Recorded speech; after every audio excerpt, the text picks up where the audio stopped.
సభకి అధ్యక్షత నిర్వహిస్తున్న కౌలకి ఆలంబన యాకోబన్న,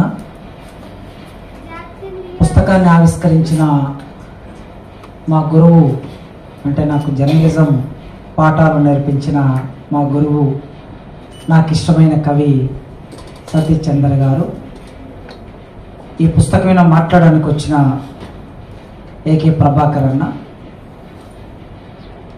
ఇప్పటి వరకు మీ ముందు మాట్లాడిన నా మిత్రుడు చంద్రయ్య, ఈ పుస్తక రచయిత్రి మెర్సీ, వారి నాన్నగారు, వేదిక ముందు ఉన్న పెద్దలు, మిత్రులు, మీ అందరికీ వందనాలు. యుద్ధం జరుగుతూ ఉంటే ఆ యుద్ధానికి వ్యతిరేకంగా హైదరాబాద్ నగరంలో, చిన్న చిన్న నగరాల్లో, గ్రామాల్లో యుద్ధ వ్యతిరేక సభలు జరిగేవి. ఈ 30 ఏళ్ల కాలంలో నేను చూసిన రాజకీయ వాతావరణంలో 100 మంది నుంచి మొదలుపెట్టి 1,00,000 మంది వరకు సభలు జరుగుతూ ఉంది. నిజాం కాలేజ్ గ్రౌండ్స్లో 50,000 మందితో యుద్ధ వ్యతిరేక సభ జరిగింది. మేమంతా కార్యకర్తలుగా ఆ సభ విజయవంతం కావడానికి పనిచేశాం. అమెరికా వివిధ సందర్భాల్లో ప్రపంచంలో వివిధ దేశాల మీద యుద్ధం చేస్తూ ఉన్నప్పుడు దాన్ని వ్యతిరేకిస్తూ ఎక్కడ యుద్ధం జరిగినా తెలంగాణ నేల మీద, తెలుగు నేల మీద యుద్ధ వ్యతిరేక సభలు జరుగుతూ ఉండేవి. కానీ ఈసారి పాలస్తీనాలో చిన్న చిన్న పిల్లలు భవనాల శకలాల ముందు, ఆ శకలాల కింద పడి నలిగిపోతూ ఉంటే, నెత్తురు ఏరులై పారుతూ ఉంటే, ఎందుకో ఈ తెలుగు నేల మౌనంగా ఉంది. ఈ మౌనాన్ని చూసి బాధ అనిపిస్తూ ఉంటుంది. పొద్దున్నే పేపర్ తీసి చూడగానే ఎక్కడ ఏ తల్లి శవమై ఉంటుందో, ఏ బిడ్డ మాంసం ముద్దలా మారిపోతాడో, ఏ వీరుడు ఒరిగిపోతూ ఉంటాడో, ఏ భార్య తన భర్తను కోల్పోయి ఒంటరిగా నిల్చొని ఉంటుందో, ఇలాంటి వార్తలే పేపర్ల నిండా కనిపిస్తూ ఉన్నాయి. ఎందుకు ఈ సమాజానికి స్థితి వచ్చింది, దేశానికి స్థితి వచ్చింది?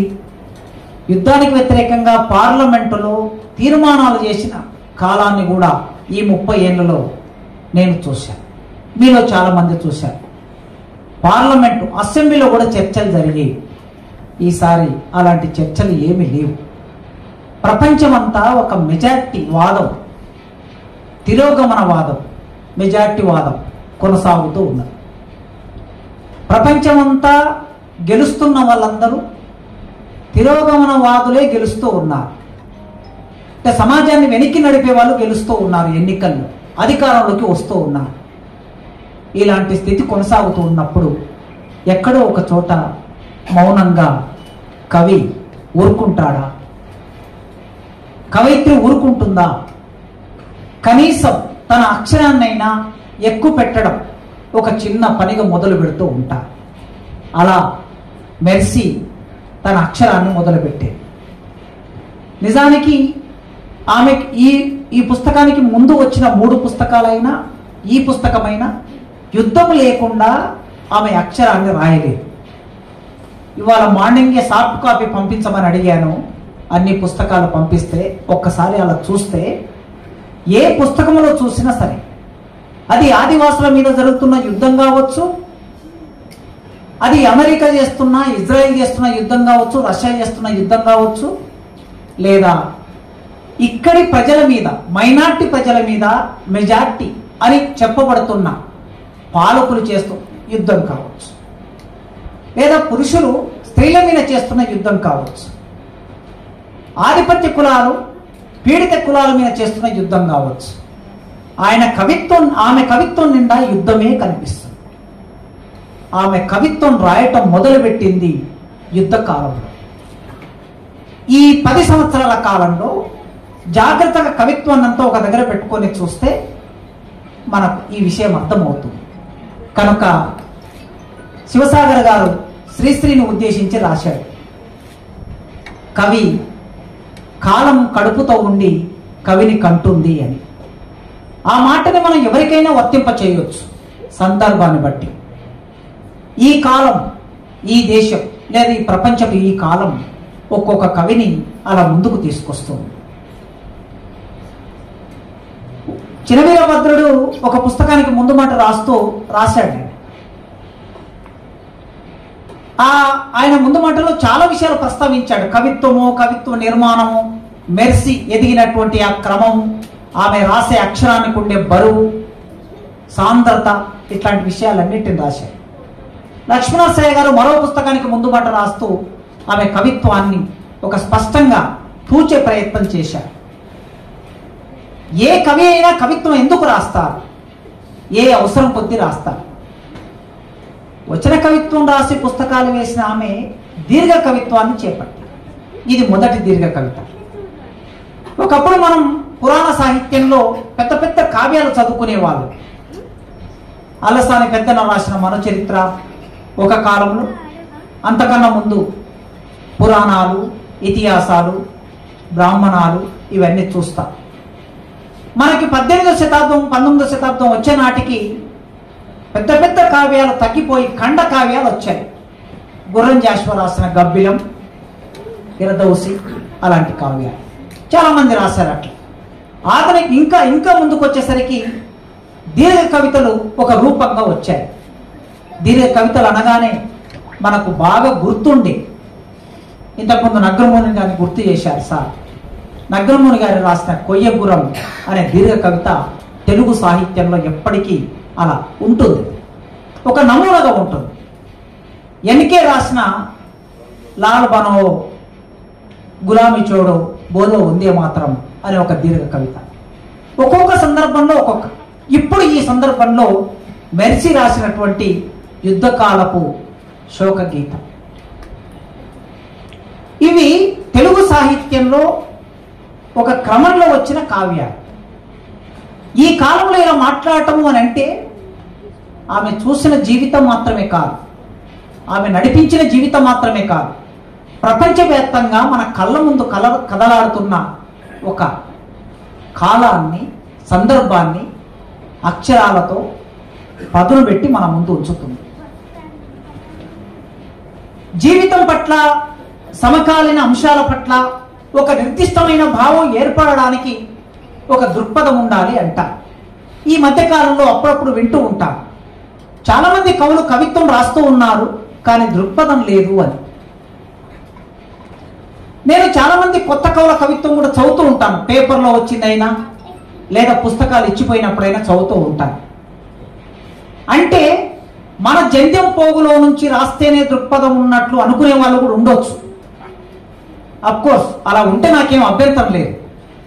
మన దృక్పథం కలిగి ఉంటేనే దృక్పథం ఉన్నట్లు అని అనుకునే వాళ్ళు కూడా ఉండొచ్చు. కానీ ఇవాల్టి కవులు చాలా స్పష్టంగా, పవర్ఫుల్గా, స్పష్టమైన దృక్పథంతో ప్రజల వైపు తీసుకొని, ప్రజల వైఖరి తీసుకొని కవిత్వం రాస్తున్న కవులు అద్భుతంగా ఉన్నారు. దృక్పథం లేకపోయే సమస్య లేదు. ఏమి దృక్పథం అంటే ఏమిటి? సింపుల్గా చెప్పాలంటే ఎస్టాబ్లిష్మెంట్ వైపు ఉంటావా, ప్రజల వైపు ఉంటావా అనేది గీటుగా. ఈ మధ్యన గీత గీస్తే ఇప్పుడు వస్తున్న కవులు ఎవ్వరు కూడా ఎస్టాబ్లిష్మెంట్కు అనుకూలంగా కవిత్వం రాస్తున్నారని నేను అనుకోవటం లేదు. అందరూ ప్రజల వైపు నిలబడి రాస్తున్నారు. తన తల్లి శ్రమ గురించి రాస్తాడు ఒక కవి ఆత్మీయంగా, తన చెల్లి ప్రేమ గురించి రాస్తాడు మరో కవి, తన తల్లి కూలితనం గురించి రాస్తాడు, తండ్రి మరణం గురించి రాస్తాడు, పేదరికం గురించి రాస్తాడు, కూలిపోయిన గుడిసె గురించి రాస్తాడు, లేదా బస్టాండ్లో పల్లీలు అమ్ముకునే ఆ పేద తల్లి గురించి రాస్తాడు. ఇలా రాయటమే దృక్పథం ఉండటం, ప్రజల జీవితాన్ని అక్షరబద్ధం చేయటమే దృక్పథం ఉండటం. అలా ఒక స్పష్టమైన ప్రాపంచిక దృక్పథంతో కవిత్వాన్ని చేపట్టి మనందరినీ అలర్ట్ చేస్తుంది. మీరు చూడండి, సార్ చెప్పాడు కదా, పసిపిల్లల ప్రస్తావన, స్త్రీల ప్రస్తావన ఎంత విరివిగా వచ్చిందో. యుద్ధానికి వ్యతిరేకంగా రాయండి, మాట్లాడండి, రాయండి, మాట్లాడండి అని చివరి మనం ముగింపులోకి, ఆ దీర్ఘకావ్యం ముగింపులోకి వస్తూ ఉన్నప్పుడల్లా మనల్ని హెచ్చరిస్తుంది, మనల్ని అడుగుతుంది, గోముగా గీములాడుతుంది. రాయండి రాయండి అని. అలాంటి దృక్పథంతో ఆమె ఒక సాహిత్య వాతావరణాన్ని సృష్టించుకొని నోటి నిండా మాటలుండేవి. మాటలకు మొలకల వేళ్ళుండేవి. పచ్చగా మొలకెత్తేందుకు అవి సారవంతమైన నేలను వెతికేవి. ఒకప్పుడు నోటి నిండా మాటలుండేవి. ఇప్పుడు మాటనే కరువైపోయిన సందర్భంలో ఈ మాట ఒక అర్థంలో కవిత్వం, ఒక అర్థంలో నిజంగా ఇద్దరు మనుషులు కలిసి మాట్లాడుకునే మాట. మాటలకు మొలకల వేళ్ళుండేవి. పచ్చగా మొలకెత్తేందుకు అవి సారవంతమైన నేలలు వెతికేవి. అవును, ఒకప్పుడు నోటి నిండా మాటలుండేవి. మాటలకు రుచుండేది. మసక కన్నుల్ని వెలిగించే నిప్పు రవ్వలుండేవి. చెమట చుక్కల్ని కౌగులించుకునే చేతులుండేవి. కడుపు నింపే ధాన్యపు గింజలుండేవి. అవును, ఒకప్పుడు నోటి నిండా మాటలుండేవి. ఈ నోటి నిండా మాటలు ఎక్కడ పోయినాయి? ఇక్కడ మనకు మాట అనే శబ్దం వినిపిస్తుంది. కానీ ఒక కవి ఎన్ని భావాలు పలికించిందో చూడండి. ఆ అక్షరాల్లో, ఆ పాదాల్లో కవిత్వం వినిపిస్తుంది, శ్రమ వినిపిస్తుంది, భూమి వినిపిస్తుంది, మొలకెత్తే విత్తనం వినిపిస్తుంది. ఇన్ని భావాలను పలికించగలిగిన ఆ శిల్పం ఆమె కవిత్వంలో ఉన్నది. అభివృద్ధి పేరు మీద ఈ దేశాన్ని వెలిగిపోతుంది. దేశం, ఈ దేశమంతా ప్రపంచంతో పోటీ పడుతుంది. 5వ అభివృద్ధి చెందిన దేశమో 3వ అభివృద్ధి చెందిన దేశమో. మూటగట్టు తాత, మూటగట్టు, మూటగట్టు తాత, మూటగట్టు నీ కన్నీళ్లను మూటకట్టు. వాడు దేశభక్తుడినని ఓటడుగుతూ నీ ముందుకొచ్చినప్పుడు కసితీర ముఖం మీద ఉమ్ముదువు గాని మూటగట్టు తాత నీ కన్నీళ్లను మూటగట్టు. ఈ దేశ పాలకుడికి ఇప్పుడు ఇందులో మార్క్సిజం ఉందా, ఇందులో లెనినిజం ఉందా, ఇందులో మావోయిజం ఉందా, వర్గ పోరాటం ఉందా? ఏది ఉందనుకుంటే అది. ఏ భావం పలికించగలనుకుంటే ఎస్టాబ్లిష్మెంట్కి వ్యతిరేకంగా ఆ భావం ఉంది. వాళ్ళన్నా నా పేరుకు మా భాషకు సంబంధం లేదు. ఇది ఇంకో కొస నుంచి సార్ ఇప్పుడు అన్నాడు కదా, ఈ దేశంలో జాతీయ అహంకారం లేదు, ఈ దేశంలో కుల అహంకారం. నిన్నటికి నిన్న కరీంనగర్లో ఫేస్బుక్లో మనం అందరం చూశాం, ఎస్సీ ఎస్టీలకి ఇల్లు ఇవ్వబడదు, హిందువులకు మాత్రమే ఇవ్వబడును. ఎక్కడున్నాం మనం? ఈ దేశంలో ఎక్కడున్నాం? ఇల్లు దొరకని దగ్గర ఉన్నాం. పేరు, మనిషి పేరును బట్టి ఆ మనిషి ఆలోచనను, మనిషి పేరు బట్టి ఆ మనిషి మతాన్ని, మనిషి పేరు బట్టి ఆ మనిషి ఆచరణను. సోషల్ మీడియాలో ఆమెను ఎంత స్క్రోల్ చేశారో మనం అందరం చూసాం. గత 5-6 సంవత్సరాలుగా ఆమె ఫోటోను పెట్టి, ఆమె తాగే నీళ్లను పెట్టి, రకరకాల సందర్భంలో ఒక కవి, ఒక కవయిత్రి మీద ఇంత దాడి జరుగుతుందంటే ఆమె అక్షరానికి ఎంత పదనుంది, ఆమె అక్షరానికి ఎంత బలం ఉంది. ఎప్పుడో రాశాడు, దేశద్రోహం చేయని అక్షరం ఏమీ అని. ఇప్పుడు ఆమె అక్షరాన్ని చూసి భయపడుతున్నారు. ఈ దేశం అంతా మెజారిటీ మాది అనుకునేవారు, ఈ దేశాన్ని పరిపాలిస్తున్నాం మేమే అనుకునేవారు, ప్రపంచంలో అతిపెద్ద దేశానికి నాయకులు అనుకునే వాళ్ళు ఆమె అక్షరానికి భయపడుతున్నారంటే చూడండి. కనుక రాత్రంతా వీధులూడ్చిన సఫాయి కర్మచారిని చేతిలో కళ్ళు మూయలేని చీపురు పద్యముల గాలి మాట్లాడుతుంది.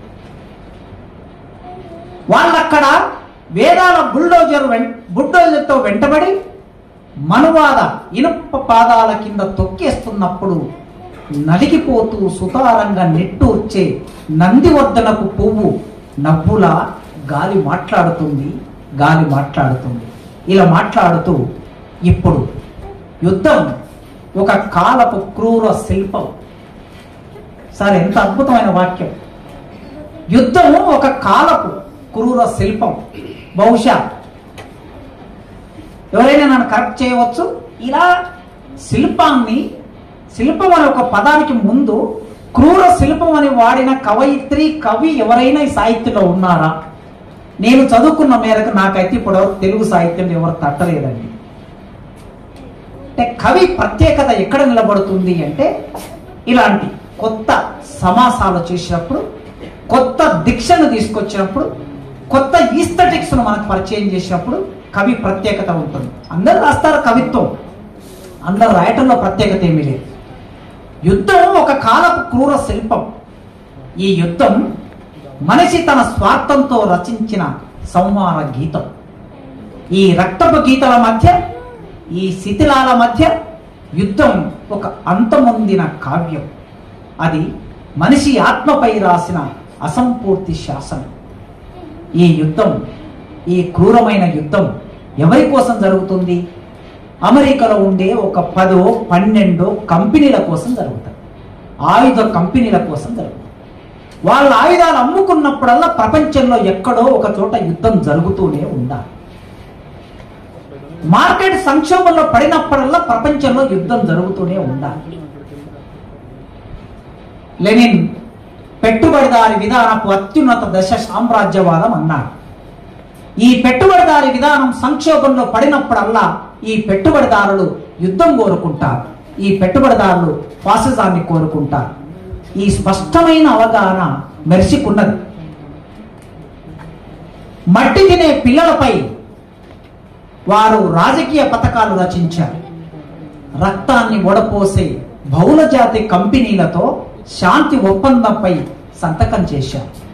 ఈ యుద్ధం ఎందుకు జరుగుతుంది అంటే బహుళజాతి కంపెనీల కోసం జరుగుతుంది అనే స్పష్టమైన అవగాహన.